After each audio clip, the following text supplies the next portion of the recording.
श्री नारायण के वाहन पक्षीराज गरुड़, मैं संपूर्ण सर्प जाति की ओर से आपसे एक निवेदन करने आया हूँ।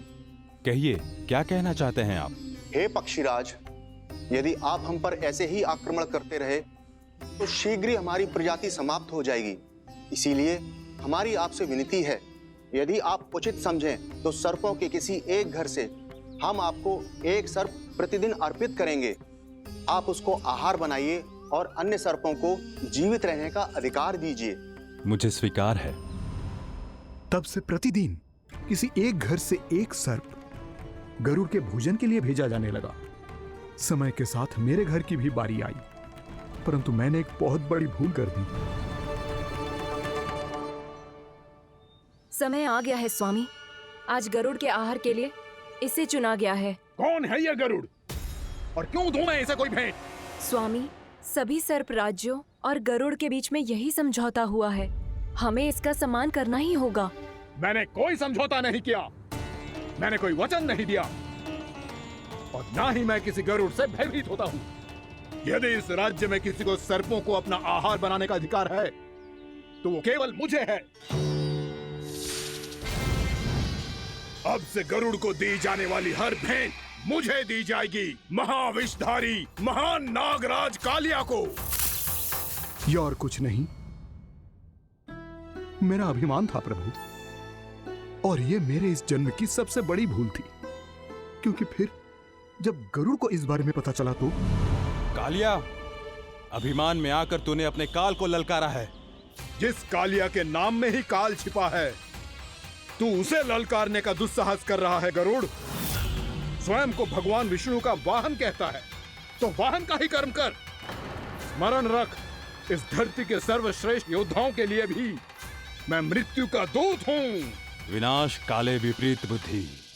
तुझ जैसे मूर्ख सदा इस युक्ति को सार्थक करते आए हैं। अपने विनाश को आमंत्रण किया है तो अब भोग।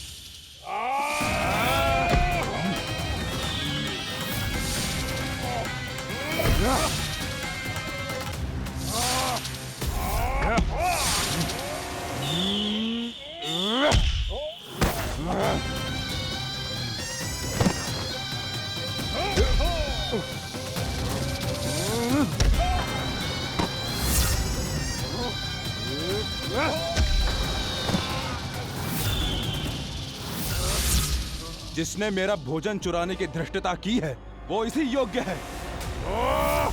तू मुझे जानता नहीं है गरुड़, मैं महाविषधारी नाग कालिया हूँ। तेरा इतना दुस्साहस कि तूने मुझ पर चरण से प्रहार किया। वाह!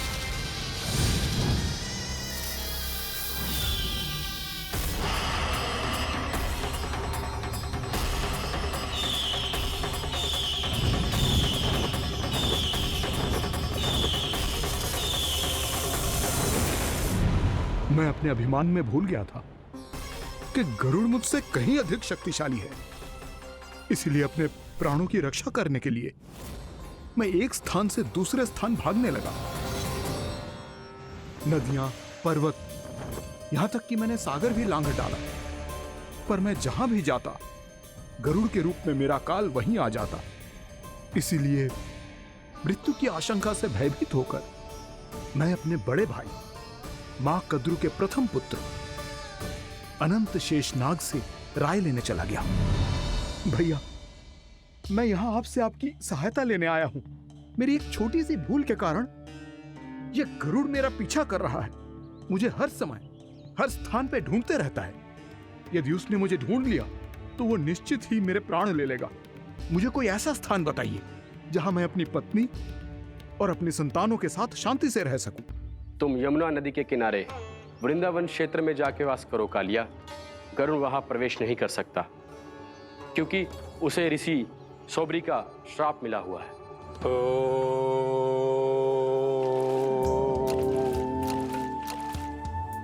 ध्यान और तपस्या का नित्य कर्म करते हुए ऋषि के मन में मछलियों के प्रति प्रेम भाव इतना बढ़ गया कि वो भूल गए सभी जीव खाद्य श्रृंखला का भाग होते हैं और मछलियां भी इस नियम की अपवाद नहीं है। उन्हें मछलियों की अटखेली इतनी अच्छी लगने लगी कि वो इस क्षेत्र के मछुआरों को भी मछली पकड़ने की अनुमति नहीं देते थे। उस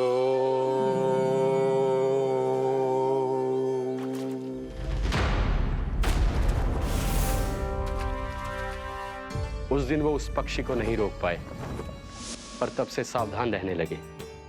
यहां तक कि अपने साधना से भी अधिक ध्यान वो पक्षियों पर केंद्रित करने लगे। ठहरो! इसी क्षण अपनी चोंच में पकड़ी इस मछली को छोड़ दो। तुम्हें इन मछलियों का आहार नहीं करना चाहिए पक्षीराज। ये तो खाद्य श्रृंखला का नियम है ऋषिवर। यदि मैं इनका आहार नहीं करूंगा तो कोई और पक्षी कर लेगा। मैं अपने आनंद या प्रतिशोध के लिए इनके प्राण नहीं ले रहा। ये तो बस मेरा भोजन है। पर यह मेरा तपस्या स्थल है। तुम यहाँ शिकार करके मेरी साधना में विघ्न नहीं डाल सकते पक्षीराज। यदि आपकी यही इच्छा है तो मैं आज के बाद यहाँ नहीं आऊंगा।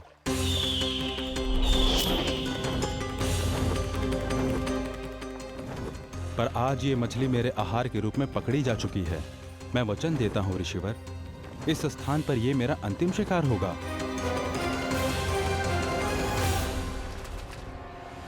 आज के बाद यदि तुमने वृंदावन की निकट उड़ान भी भरी तो तुम सैकड़ों टुकड़ों में फटकर मारे जाओगे पक्षीराज। ये मेरा श्राप है।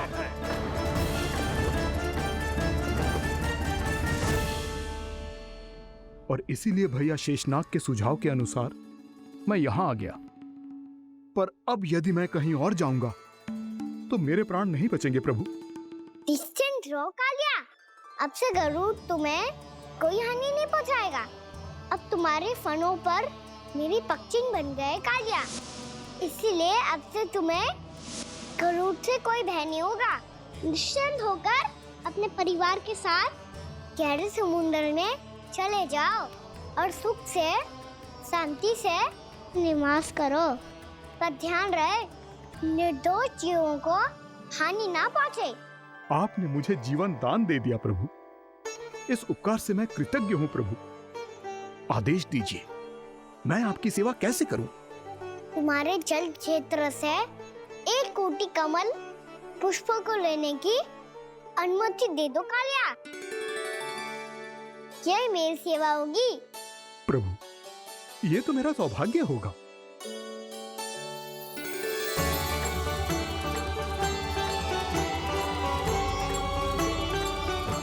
एक कोटि के स्थान पर हम 3 कोटि कमल पुष्प ले आए प्रभु। मैं तुम्हारी सेवा भाव से प्रसन्न हुआ कालिया। रमणक द्वीप पर चले जाओ ताकि तुम्हारे कारण फिर कभी किसी निर्दोष जीव को हानि ना पहुंचे और न ही तुम्हारा विष मेरे प्रिय यमुना नदी के जल को दूषित कर पाए। मैं तुम्हें आशीर्वाद देता हूँ। आज यहाँ मेरे द्वारा तुम्हें दिए गए इस आदेश का स्मरण जो भी भक्त करेगा और प्रातः काल और संध्या काल में इसका उच्चारण करेगा, उसे फिर कभी किसी संकट से कोई भय नहीं होगा। ये स्थान अब से काला कुंड के नाम से जाना जाएगा। यहाँ पर स्नान करने वाला और देवताओं को इस क्षेत्र से जल का अर्घ्य देकर प्रसन्न करने वाला भक्त यदि मेरा स्मरण करके पा सकेगा तो वो अपने सभी पापों से शीघ्र ही मुक्त हो जाएगा।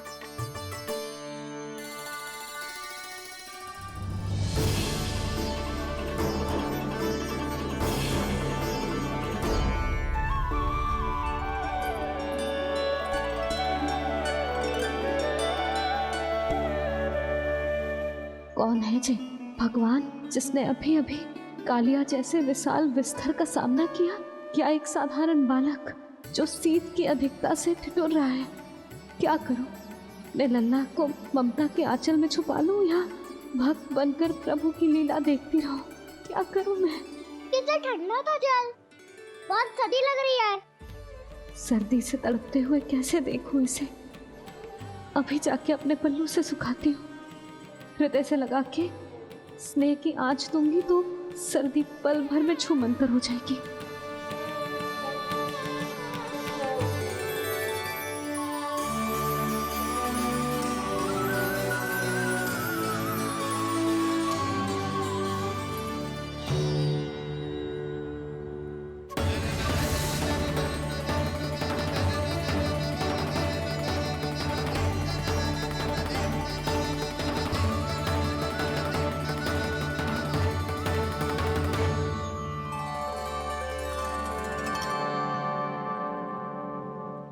मेरी आवश्यकता ना है इसे।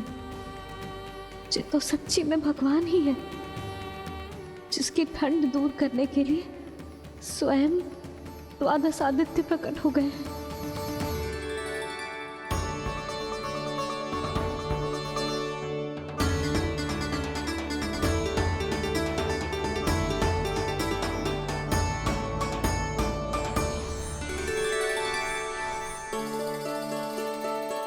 ये क्या किया आपने? मैया मुझे अपने हृदय से लगाने वाली थी कि आप सब प्रकट हो गए।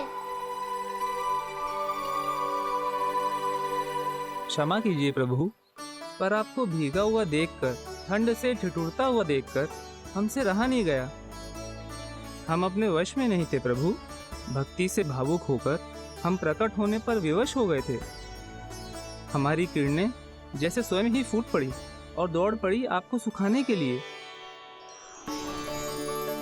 मैं आपका प्रेम, आपकी भक्ति समझता हूं आदित्यगण, और इसीलिए इस समय मैं जहां खड़ा हूं, इस स्थान को द्वादश आदित्य टीला के नाम से जाना जाएगा। द्वादश आदित्य टीला के नाम से जाना जाएगा। हम धन्य हो गए प्रभु। और कहाँ जा रहा है? जो गड़बड़ किया है उसे सुधारिए तो सही। प्रभु आज्ञा दीजिए। अपना दाब इतना अधिक बढ़ा दीजिए कि मुझे स्वेद आने लगे, ताकि मैया मुझे स्वेद में लीला देख के और भूल जाए कि मैं भगवान हूँ, और मैया मुझे अपनी गोद में उठा के ले जाए।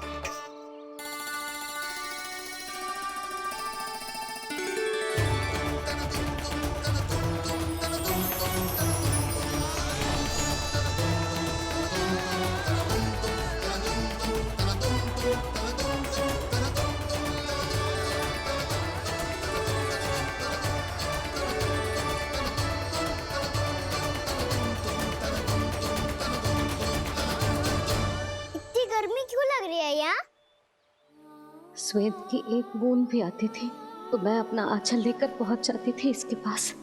जानती ही नहीं थी कि चेतु स्वयं वायुदेव को आदेश दे सकता है कि वो बहने लगे और उसका सारा श्वेत सुखा दे।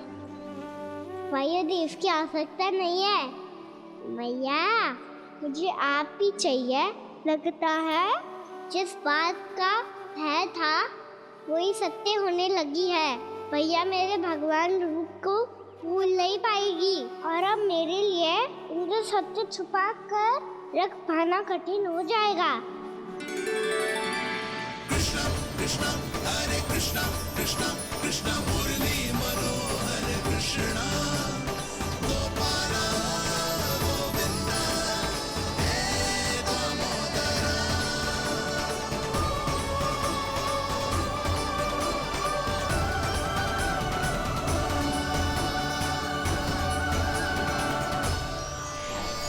प्रभु, आपके श्वेत से बने इस प्रसंगदान सरोवर का प्रणाम स्वीकार कीजिए।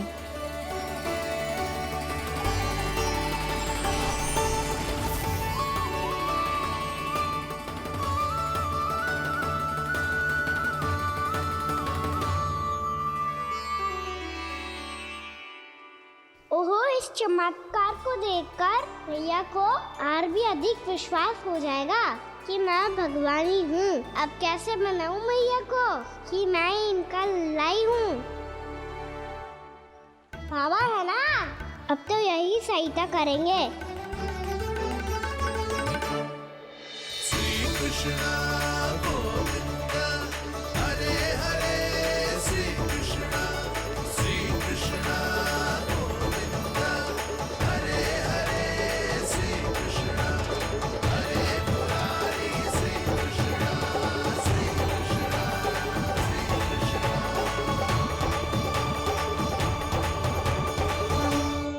एक कोटि ना, मैंने तो 3 कोटि कमल पुष्पों का प्रबंध कर दिया है और चिंता करने की आवश्यकता ना है।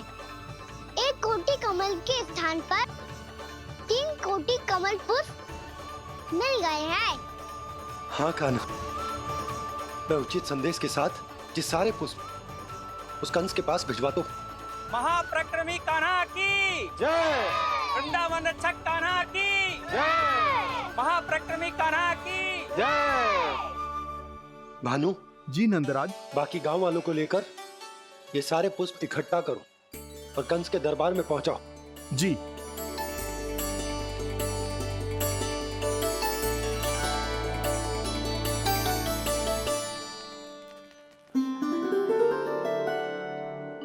मैया। कौन हो तुम? मुझे पता था मैया, जब आपको सत्य पता चलेगा तो आप मुझे मैया की तरह स्नेह ना कर पाओगी, इसीलिए आज तक सत्य छुपाता आया हूँ, ताकि आपकी ममता, आपका प्रेम अनुभव करने का अवसर मिलता रहा मुझे। और फिर आज को बताया था ना, जो रहस्य तुमने बरसों तक छिपाया था, उसका भेद खुलने में तुम्हारा ही योगदान है। मुझे कालिया के शीश पर अपने पद चिन्ह रखकर उसे मुक्त कराना था दाऊ, वचन दिया था मैंने उसे। इसके अतिरिक्त निर्दोष पशु पक्षियों के जीवन को कालिया के विष से ही बचाना था मुझे। इसमें कंस को तो सम्मिलित करना ही था, ताकि जब मैं कालिया का सामना कर रहा हूँ तो वो किसी और असुर को समस्या बनाकर वृंदावन ना भेज दे। पर इस सबसे बड़ा एक कारण और था दाऊ, मैं चाहता था कि मैया को सत्य पता चल जाए। पर क्यों कहा ना? क्योंकि मुझे लगने लगा था कि मैया से ये रहस्य छुपाकर इनके साथ धोखा कर रहा हूँ। अपराध बोध से दबा जा रहा था मैं। आपको, बाबा को, सभी को पता है, यहाँ तक कि मेरे सखा भी जानते हैं। वो सत्ता मैंने मैया से छुपाया केवल इसी लोभ में कि मुझे इनकी ममता प्राप्त होती रहे। पर ऐसा करके मैं अपने से निस्वार्थ प्रेम करने वाली मैया को धोखा दे रहा था। आप ही बताओ दाऊ, जो इस संसार में मुझसे सबसे अधिक भरोसा करता है, उसी के साथ छल कैसे कर सकता हूँ मैं? हाँ, मैं नारायण का अवतार हूँ, पर अपनी मैया का छोटा सा लल्ला भी तो हूँ।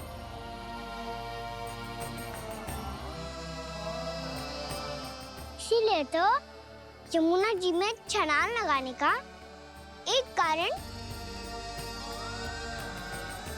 इस गेंद को लेने जाना भी था।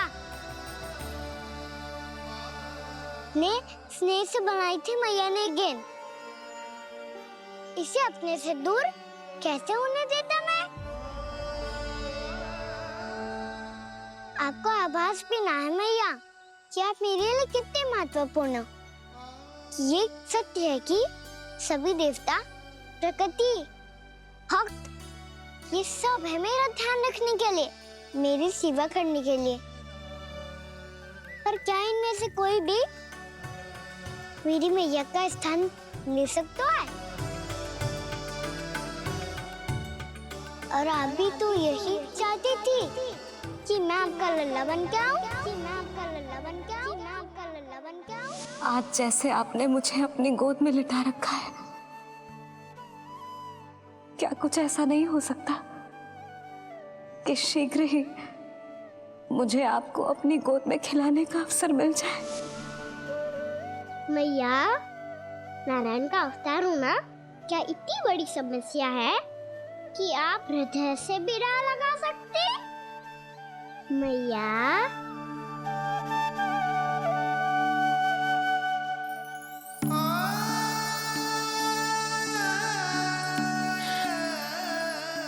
मेरा कान्हा, मेरा लल्ला।